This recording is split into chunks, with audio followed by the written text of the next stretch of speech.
Ears. There's your ears. Can you show me your fingers? Where are your fingers? David!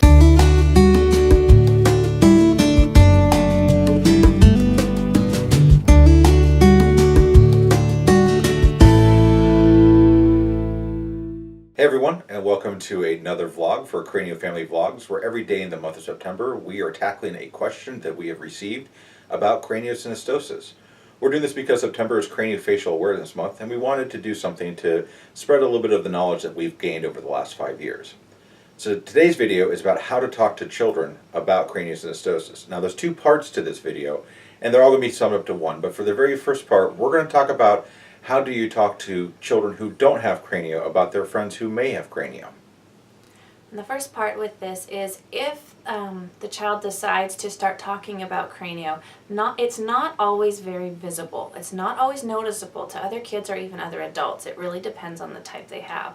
So I would say if the child is brave enough to start that conversation with your child, maybe encourage them to not get into oh well, I don't see anything, it doesn't look different, can you prove it to me, that kind of thing, because that can be really a lot more damaging than helpful. When they need friends just like anybody else. It's also important to talk to your child to let them know that their friend may have other differences besides just the shape of their skull.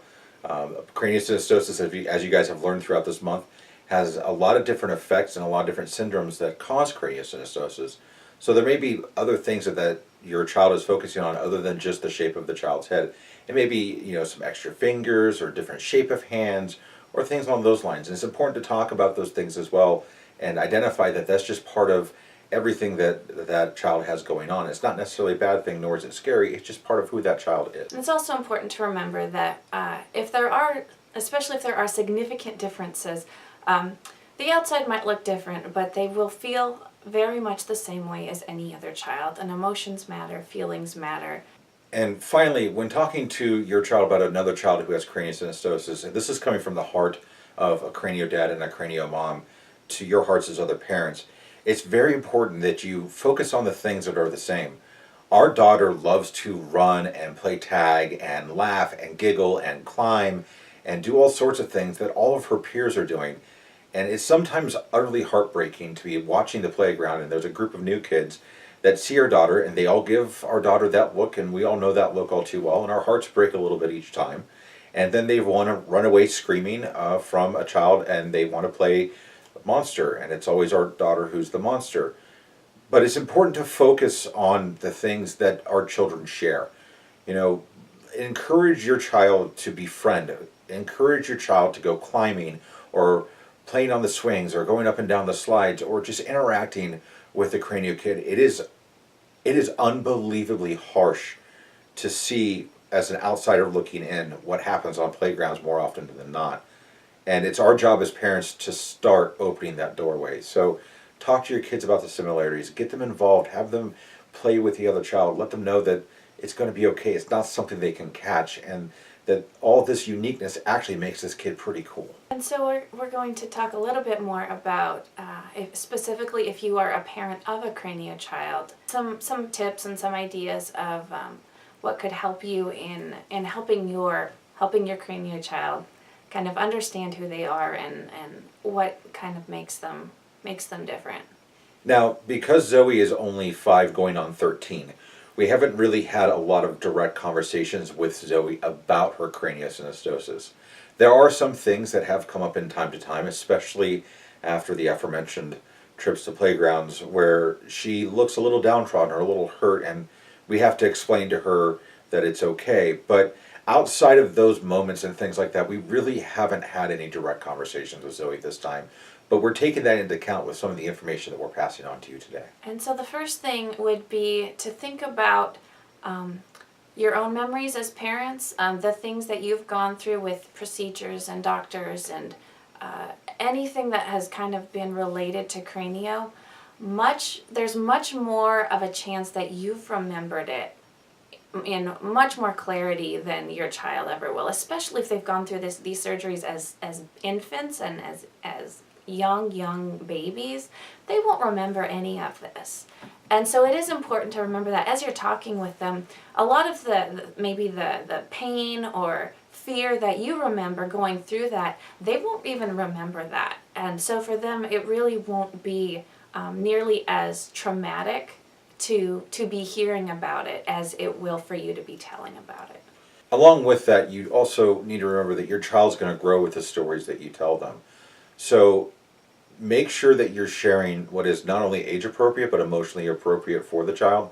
Take into account that they're going to be listening to everything that you say and watching your facial expressions.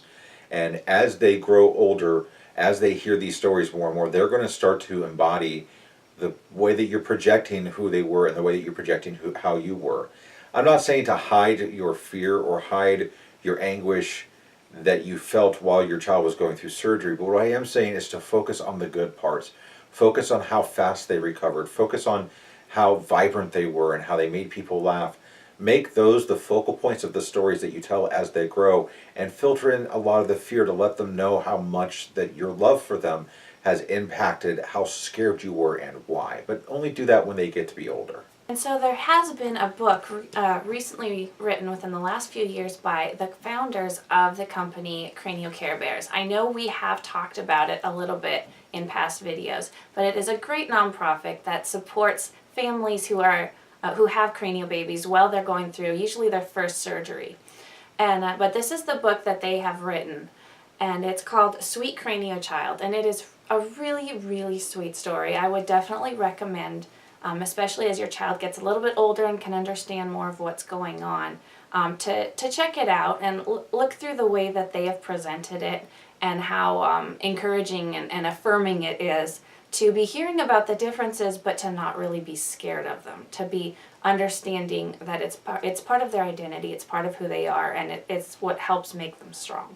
We haven't been sponsored by Cranio Care Bears for this, but this is a book that we found really helpful. And like I said at the beginning of this small segment, that we haven't done a lot of conversations with Zoe yet, but we've already read the book multiple times and have started incorporating part of the story that they tell in the way that we talk about Zoe. It would be very hard pressed for me to think of a single day that between Katie and myself, we have not told Zoe countless times how beautiful she is, how strong she is, how impressed we are with what she's able to do, how amazing she is.